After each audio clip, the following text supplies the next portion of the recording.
전도서의 핵심 주제는 헛되고 헛되며 헛되고 헛되니 모든 것이 헛되도다라고 말씀하고 있는 것처럼 헛됨에 대한 것입니다. 그리고 전도자는 이 헛됨의 주제를 많은 부분에 있어서 재물과 관련하여서 설명을 합니다. 사람이 수고하여 일하는 목적이 대부분의 경우가 재물과 관련되어 있기 때문에 헛됨의 주제를 재물을 중심으로 해서 다루는 것은 좀 당연해 보입니다.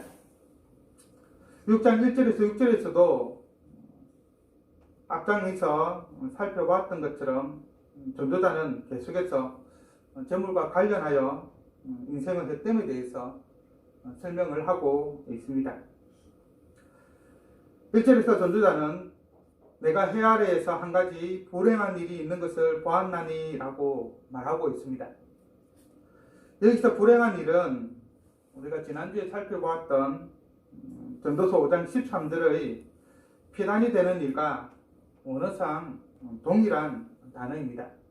여기에는 이제 크다라는 형용사가 붙어 있고 6장 1절에서는 그 부분이 빠져 있죠. 문장으로는 동일한 문장입니다. 그래서 5장 13절부터 17절까지의 내용과 6장 1절부터 6절까지의 내용은 서로 대꾸를 이루고 있다라고 말할 수 있을 것입니다. 그러나 내용상으로 보면 조금 또 대조성을 가지고 있죠. 똑같은 사람이 등장하지만 많은 부분에 있어서 서로 대비가 되고 있습니다. 어쨌든 동일한 주제를 다른 방식으로 설명을 하고 있는 것이죠. 5장 13절부터 17절이 재물을 소유했다가 모두 잃어버림으로써 그로 인해 겪는 폐단에 대해서 말하고 있다고 한다면 6장 1절부터 6절까지의 말씀은 재물을 끝까지 소유합니다. 죽을 때까지 소유하고 있지만 오히려 그것이 불행이 되는 그런 경우에 대해서 말하고 있습니다. 전도자는 이것이 사람의 마음을 무겁게 하는 것이다라고 말하고 있죠. 사람으로 하여금 근심하게 하고 고민케 하는 그러한 문제라는 것입니다. 반드시 풀어야만 하는 그런 숙제와도 같은 그런 문제라는 것이죠.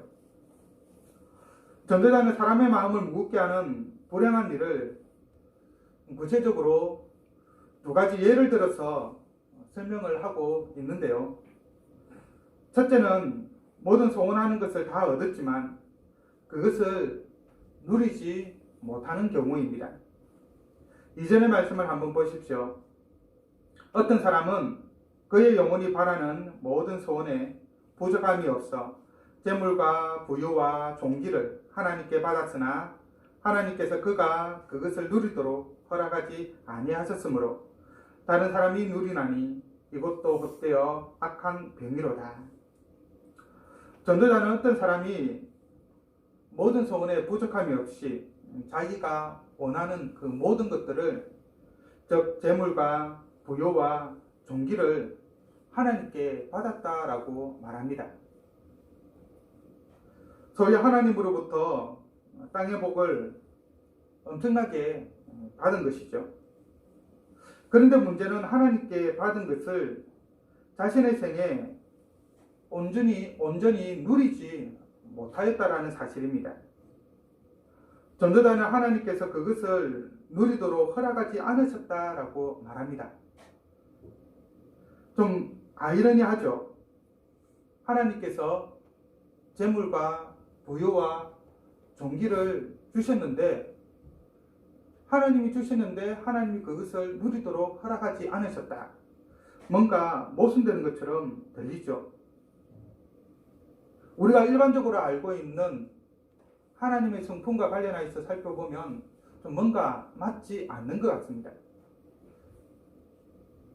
이것을 어떻게 이해해야 할까요? 적어도 다음과 같은 경우는 아닐 것입니다. 저 부모님이 자녀에게 생일 선물로 아주 멋진 자동차를 선물을 했습니다. 그런데 문제는 그 자녀가 나이가 어려가지고 아직 운전면허가 없어요. 그리고 운전면허를 따려고 하면 상당한 시간이 걸립니다. 예를 들어서 제가 사줄 여건은 안 되지만 영서에게, 우리 큰아들에게 생일 선물로 또는 다른 날 또 다른 선물로 자동차를 선물을 했다고 한다면 이 자동차가 이 아이에게 어떻게 작용할까요? 잘 모셔두고 있는 것 밖에는 할 수 있는 것이 아무것도 없는 것이죠. 그것을 탈 수도 없는 것이고 자기가 어떻게 할 수 있는 방법은 없습니다. 물론 다른 사람의 운전사를 세워서 타고 다닐 수는 있겠지만 본인이 운전을 하는 것은 불가능하죠. 이처럼 하나님께서 그것을 누리도록 허락하지 않으셨다는 이 말은 적어도 나의 의지와 상관없이 처음부터 내가 누릴 수 없는 것을 하나님이 주셨다라고 하는 그런 의미는 아니라는 것을 우리가 알 수 있습니다. 그러면 하나님께 받았지만 하나님께서 그것을 누리도록 허락하지 않으신 경우는 어떤 경우가 있을까요? 우선은 모든 소원에 부족함이 없이 재물과 부요와 종기를 하나님께 받았다는 것에 강조점을 두고 한번 본다면 하나님으로부터 받은 재물과 부유와 종기가 너무 많아서 그것을 다 누리지 못한 경우로 이해해 볼 수 있을 것입니다. 전도자가 예를 들고 있는 이 어떤 사람은 아마도 본인이 아닐까, 전도자인 솔로몬 본인이 아닐까 하는 생각을 해봅니다.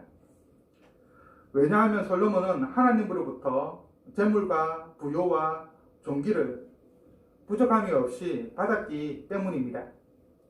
역대하 1장 12절에 보면 하나님께서 솔로몬에게 하시는 말씀이 나타나는데 여기에 보면 전도서에서 나와 있는 부분과 동일한 거의 비슷한 문구가 나타납니다. 바로 재물과 부요와 종기에 해당하는 부와 재물과 영광이 나타나는데 이렇게 되어 있습니다.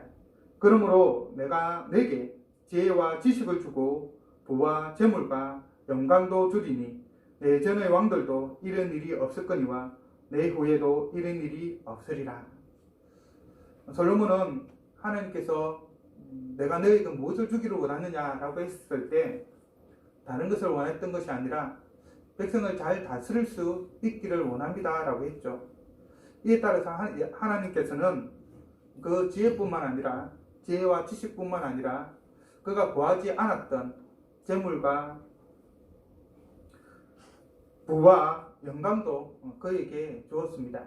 그래서 서바의 여왕이 그의 지식을 듣기에 왔을 때 엄청난 재물을 가지고 왔고 또 그의 명성이 온 땅에 아주 넓게 퍼졌었죠. 이처럼 전무후무한 재물과 부요와 종기가 있기 때문에 그것을 다 누리고 싶어도 누릴 수 없는 상황이라고 할 수가 있을 것입니다. 사소한 예를 하나 들어보자면 냉장고에 음식이 너무 많이 있으면 어떤 현상이 발생을 합니까? 먹고 싶은 것은 많지만 다 먹지는 못하죠. 먹는 데에는 한계가 있기 때문입니다.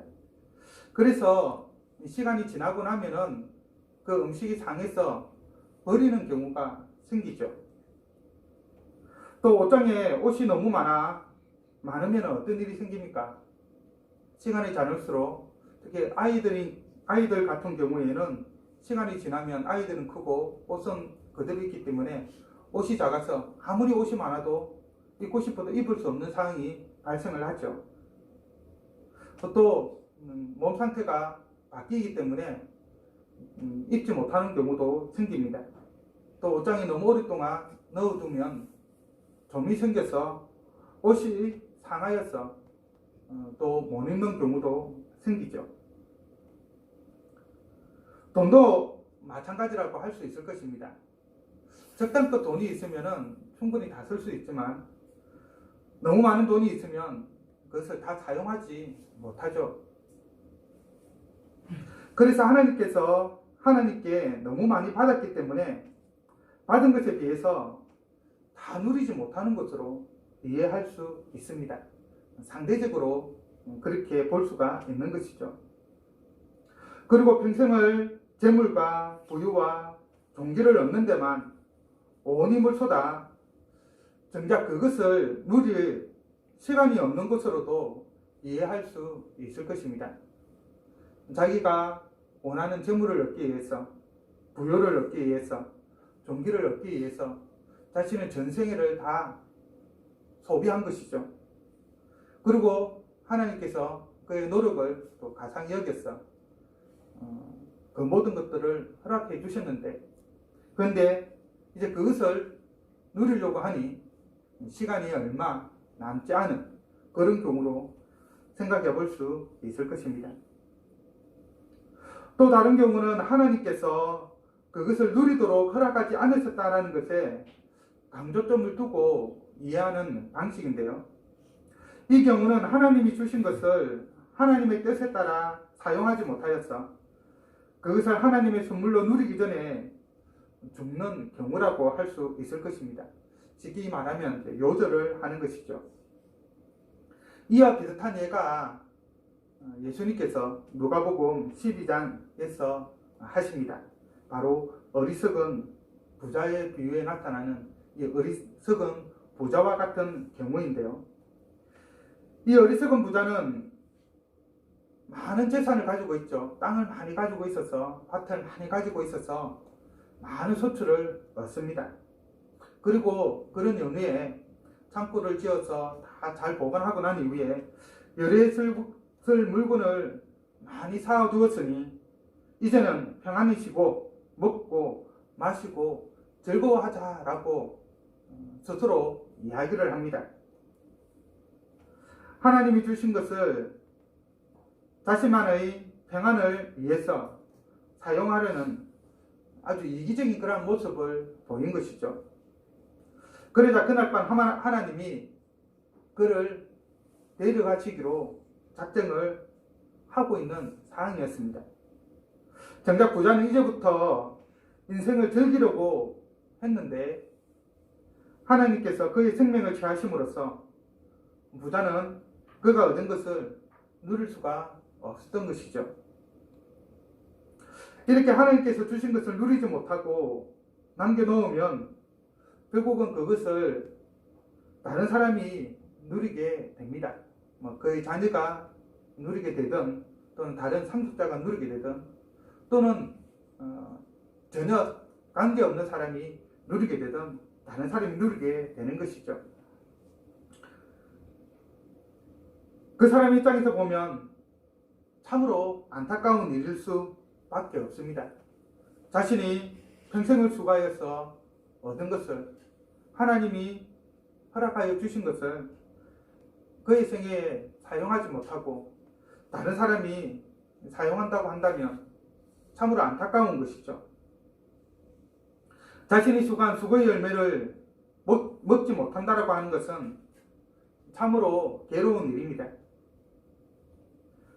이런 일은 악한 병과 같이 고칠 수가 없죠. 원하지 않는 것이지만 원대로 할 수가 없습니다. 없애고 싶지만 없앨 수가 없습니다. 왜냐하면 이것은 하나님의 주권에 달린 것이기 때문입니다. 이에 대해 우리는 어떠한 자세를 취해야 할까요? 욥이 취한 자세가 우리에게 모범 답안을 제시해 줍니다.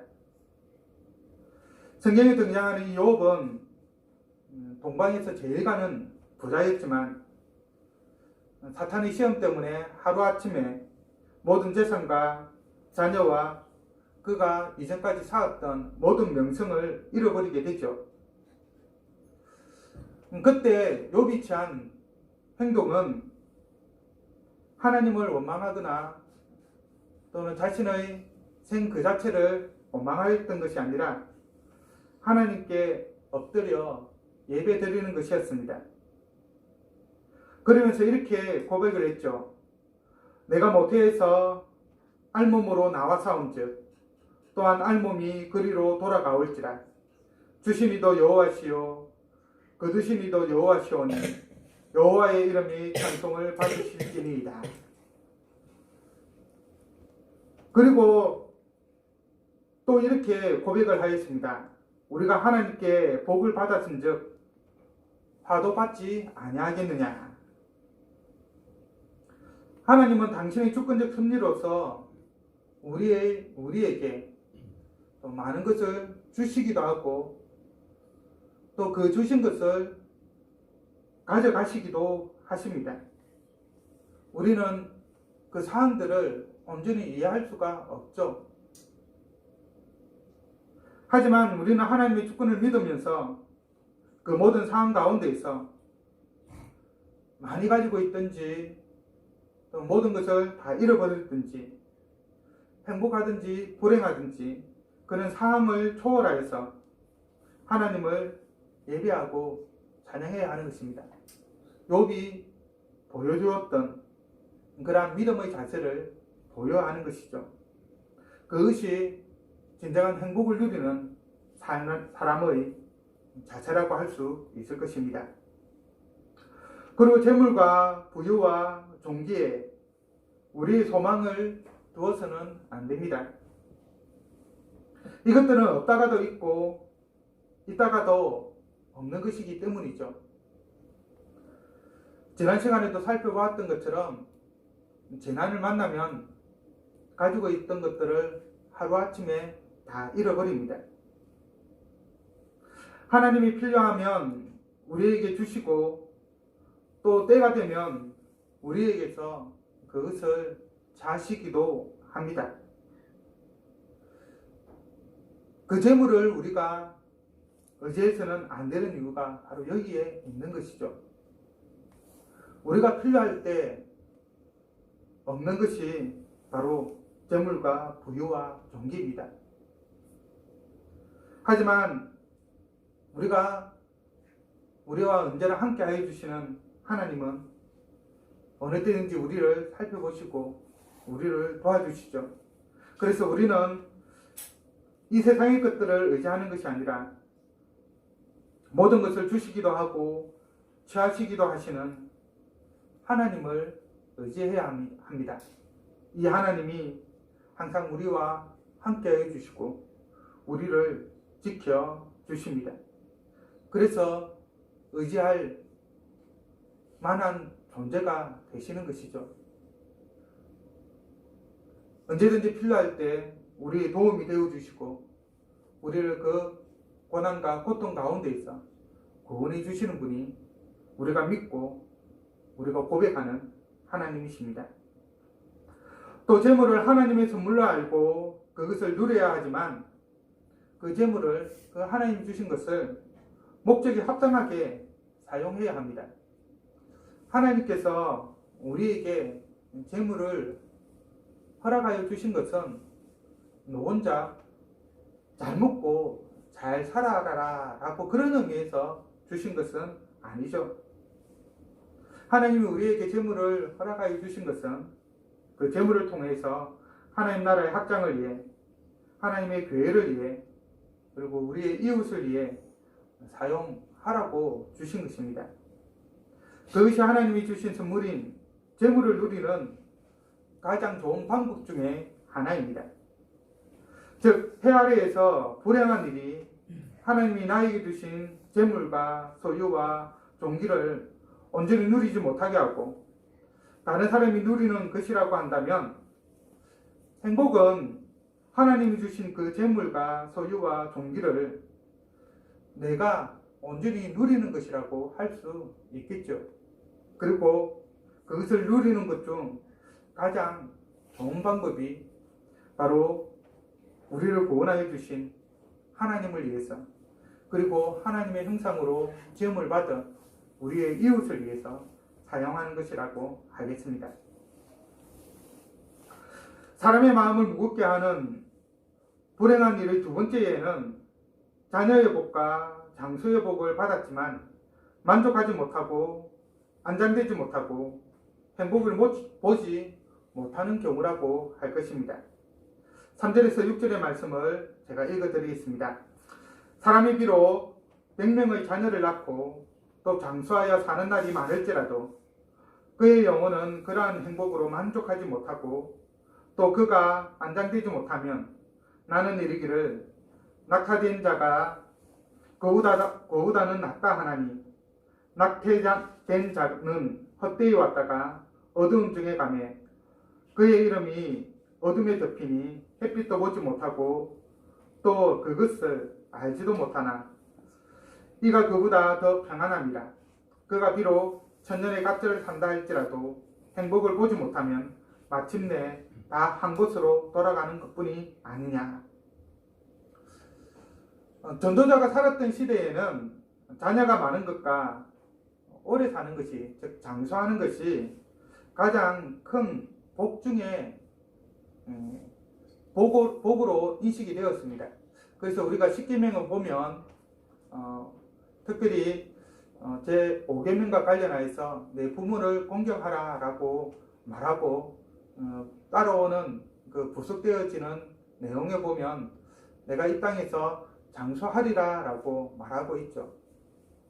성경에서도 장수하는 것은 하나님이 내려주신 복으로 인식을 하였습니다. 물론 자녀가 많은 것도 하나님의 복으로 인식이 되었습니다. 그렇다고 한다면 자녀가 많고 장수한다라고 한다면 그 사람은 어떻게 보면 최고의 복을 받은 것이라고 할 수가 있겠죠. 그런데 문제는 최고의 복이 최악의 불행이 될 수 있다는 사실입니다. 어떤 경우에 그러할까요?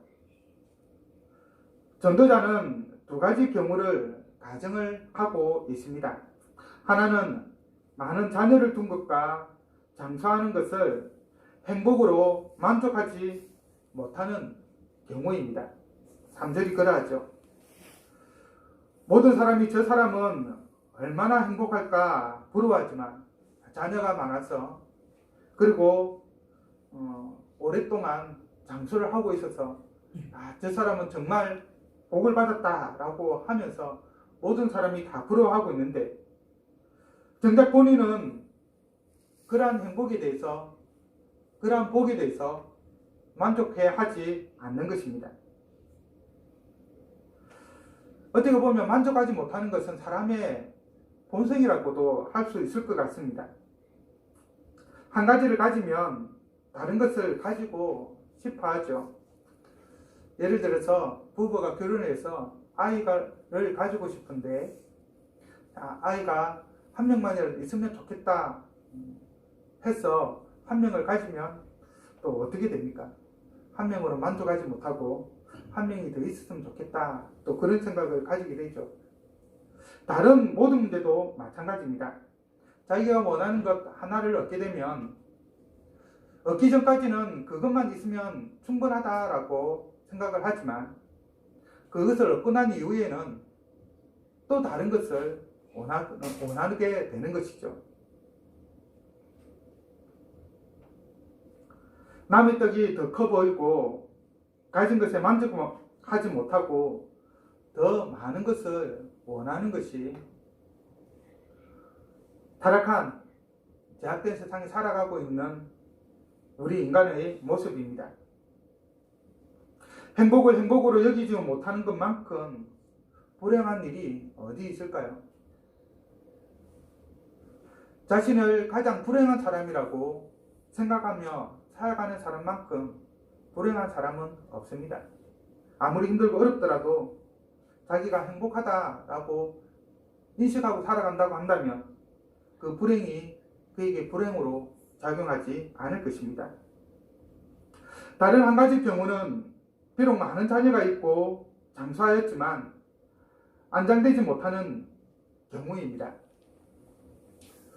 구약 성경 신명기 21장 22절과 23절에 보면 비록 죄를 지어 나무에 달려 죽었다 할지라도 이 나무에 달려 죽은 것 같은 경우에는 하나님의 저주를 받은 경우로 생각을 하고 있는데, 이럴 때에도 밤새도록 그 시체를 나무에 두지 말라라고 말하고 있습니다.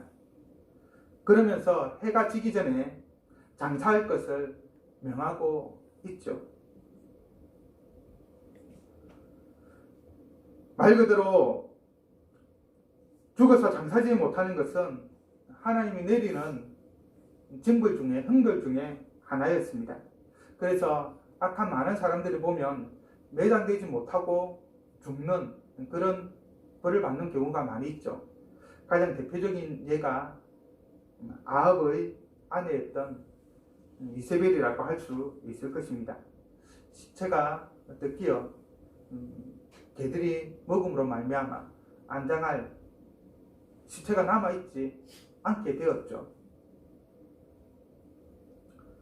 따라서 특별한 경우가 아니라고 한다면 안장되지 못한 것만으로도 큰 불행이라고 할 수 있을 것입니다. 그런데 이 사람은 자녀도 많고 장수도 하였습니다. 100명이라고 표현은 되어 있지만 가장법으로서 자녀가 그만큼 많다라는 표현이죠. 충분히 자기가 죽었을 때 안장할 수 있는 그런 자녀가 있어야 하는 것이 당연한 것이죠. 그런데 안장되지 못합니다. 자녀가 없이 죽은 것도 아닌데 말입니다. 가정해 볼 수 있는 것은 모든 자녀들이 전쟁이나 질병 또는 자연재해 등으로 인해서 자기 자신보다 먼저 죽어서 자신이 죽었을 때는 자기를 장사 지내줄 자녀가 한 명도 남아있지 않는 경우라고 할 수 있겠죠.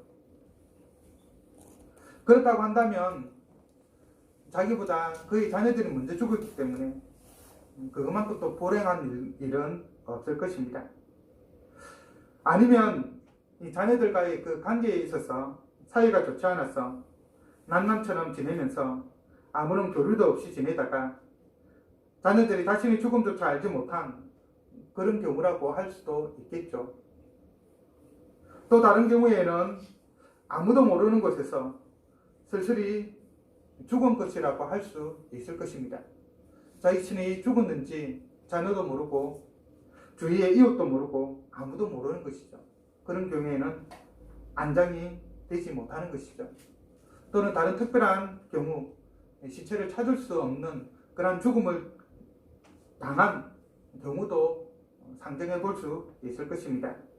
어쨌든 많은 자녀가 있는데도 불구하고 장수하였는데도 불구하고 자신을 안장할 사람 한 명 없다고 한다면 그의 삶은 매우 불행한 삶을 살았다라고 말할 수 있을 것입니다. 때로는 오래 사는 것이 복이 아니라 고통이 되는 경우가 있는 것이죠. 자녀의 죽음을 지켜보는 것과 자녀와 불화 가운데 오랫동안 그 평생을 살아가는 것과 많은 사람들 가운데 많은 자녀가 있고 장사하는 그 가운데 어떤 사람과의 교제도 없이 홀로 외로이 살아가는 것, 바로 이러한 상황에서 장수하는 것은 복이라고 말하기 어려울 것입니다. 오히려 장수하는 것이 형벌에 가깝게 되는 것이죠. 그래서 전도자는 주어진 행복으로 만족하지 못하고 안장되지 못한 사람을 낙태된 자와 비교하여 낙태된 자가 그보다 낫다라고 말하고 있습니다. 낙태된 자가 더 평안하다고 말하고 있는 것이죠. 전도자는 낙태된 자의 그 불행을 헛되이 왔다가 어두운 중에 감에 그의 이름이 어둠에 덮이고 햇빛도 보지 못하고 또 그것을 알지도 못한다라고 말하고 있습니다.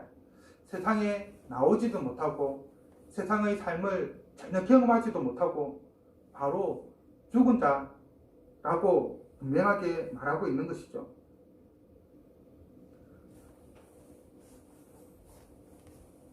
태어나자마자 태어나기도 전에 죽는 것만큼 생을 다하는 것만큼 또 슬픈 불행이 또 어디 있겠습니까?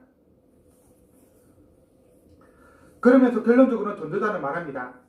천년의 갑절을 산다 한들 행복을 보지 못한다고 한다면 무슨 소용인가? 어차피 모든 인생은 죽지 않는가? 그렇죠. 행복하지 못한 인생은 장수한다고 해도 결코 좋은 것이 아닙니다. 아무리 오래 산다 한들 행복하지 못하다면 오래 사는 것은 고통과 진배가 없습니다. 형벌과 진배가 없습니다. 사는 동안에 행복을 보지 못한다면 낙태된 자와 다를 바가 없습니다. 아니, 전도자는 오히려 낙태된 자가 더 낫고 더 평안하다고 말하고 있습니다. 재물과 부유와 종기가 부족함이 없어도, 자녀가 많아도, 장수해도 하나님이 주신 선물을 그가 누리지 못한다고 한다면 그의 삶은 무익하고 공허할 뿐인 것입니다. 재물이 많아도 누리지 못하면 재물이 없는 것과 진배 없는 것이죠. 아무런 차이가 없습니다. 그름의 떡이고 빛 좋은 게살구일 뿐이죠.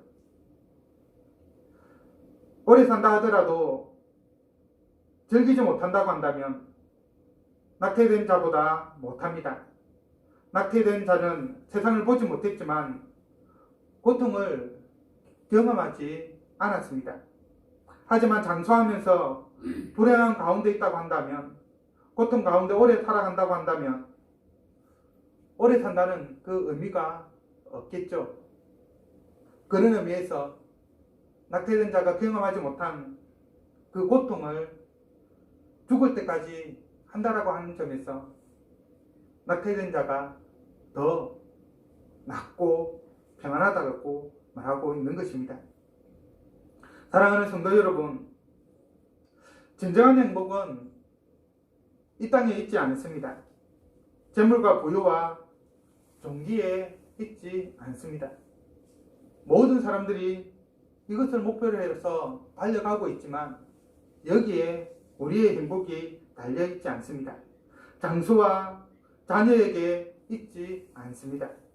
많은 사람들이 이것 자체만을 구하고 있죠. 자녀가 많은 것, 오래 사는 것, 재물과 부유와 종기, 그 자체만을 추구합니다.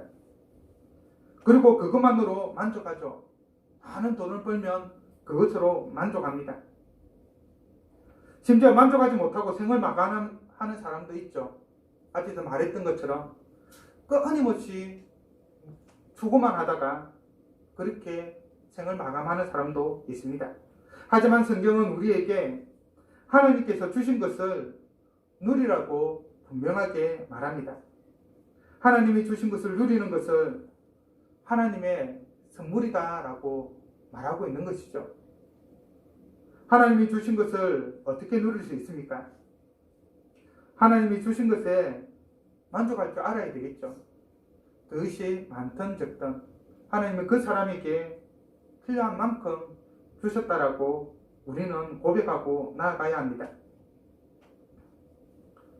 하나님이 주신 것을 하나님과 이웃을 위해 합당하게 사용해야 됩니다. 그것은 나만을 위해서 주신 것이 아닌 것이죠. 하나님께서 하나님의 나라와 이 땅의 이웃들을 위하여 사용하도록 하기 위해서 우리에게 잠시 맡겨주신 것일 뿐입니다. 하나님을 경외하는 가운데 또한 살아가야 됩니다. 그 모든 것들을 통하여서 우리가 하나님을 알지 못한다고 한다면 참으로 불행한 삶인 것이죠. 죽음이 우리를 찾아오기 전에 하나님이 주신 것에 만족하며 그것을 누리며 살아가시기 바랍니다. 하나님을 경외하는 가운데 하나님이 주신 것을 즐거워하는 것, 그것은 하나님의 선물입니다. 이 하나님의 선물이 여러분의 남은 삶 동안에 온전히 있기를 간절히 바랍니다.